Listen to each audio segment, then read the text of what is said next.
ብልጽግና ፓርቲ ቅርንጫፍ ጽህፈት ቤት የፐብሊክ ሰርቫንት የ2018 ዓ.ም የሁለተኛ ሩብ ዓመት የአባላት ኮንፈረንስ ውይይት በተካሄደበት ወቅት የከተማ አስተዳደሩ የብልጽግና ፓርቲ ቅርንጫፍ ጽህፈት ቤት ኃላፊና የመንግስት ዋና ተጠሪ አቶ ከተማ ከበደ ፓርቲው የህዝብን ተጠቃሚነት ለማረጋገጥ ከሚሰራቸው ተግባራት ባለፈ የጋራ መግባባትን ለመፍጠር ሀገራዊ የምክክር ኮሚሽን በማቋቋም እንዲሁም ሀገር በቀል 5 የኢኮኖሚ ተቋማትን በመፍጠር ጥራት ያለው የትምህርት የጤናና ሌሎችም ማህበራዊ ዘርፎች ተደራሽ እንዲሆኑ ትኩረት ሰጥቶ ሲሰራ መቆየቱን ገልጸዋል።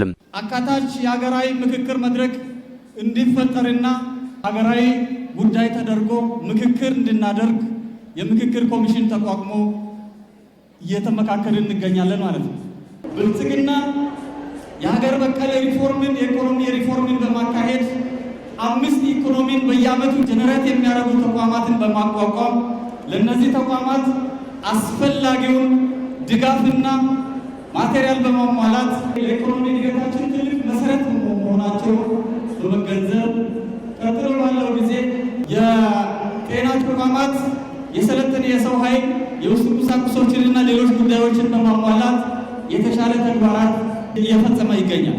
የሳውላ ከተማ ከንቲባ ዶክተር ንጉሴ መኮንን ፓርቲው በተለይም የኢኮኖሚ ተጠቃሚነትን ለማረጋገጥ ከሚሰራቸው ተግባራት ባለፈ ሴቶችና ወጣቶች በልማት ተሳታፊ እንዲሆኑ በማድረግ በስራ ፈጠራ እንዲሁም የንግዱ ማህበረሰብ ቀልጣፋ አገልግሎት እንዲሰጥ ለማስቻል እየሰራ መሆኑን ገልጸዋል። ፓርቲ ከተመሰረተበት ጊዜ ጀምሮ ህዝቡን በህዝብ የሚያገለግል ሀገርን በአንድነት የሚያቆም ልማትን በሰላም የሚያረጋግጥ ፓርቲ መሆኑን በተግባር አረጋግጧል።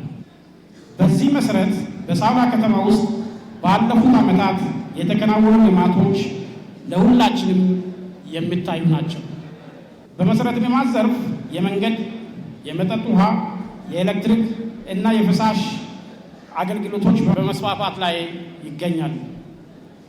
በማህበራዊ ዘርፍ ደግሞ የትምህርት፣ የጤና፣ የማህበራዊ ደህንነት አገልግሎቶች ለህዝባችን ተደራሽ ለማድረግ ከፍተኛ ጥረት ተደርጓል። በተለይ ወጣቶች እና ሴቶች በልማት ሂደት ውስጥ ተሳታፊ እንዲሆኑ በስራ ፈጠራ፣ በንግድ ድጋፍ እና በአመራር ተሳትፎ ዙሪያ የተለያዩ ፕሮግራሞችን ተግባራዊ ሆነዋል።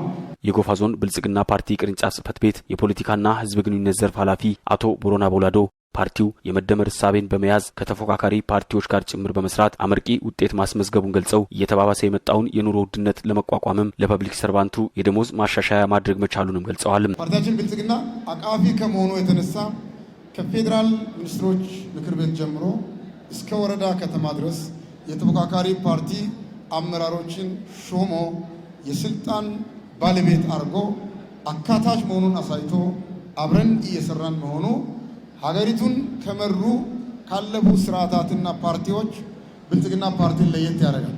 በዝቅተኛ የኑሮ ደረጃ ያሉትን በማየት በመጎብኘት ቤታቸውን በመስራት ከኢኮኖሚ ጥገኝነት እንዲላቀቁ በማድረግ በርካታ ስራዎች በከተሞች በቀጠናዎች እየተሰራ ነው የሚገኘው።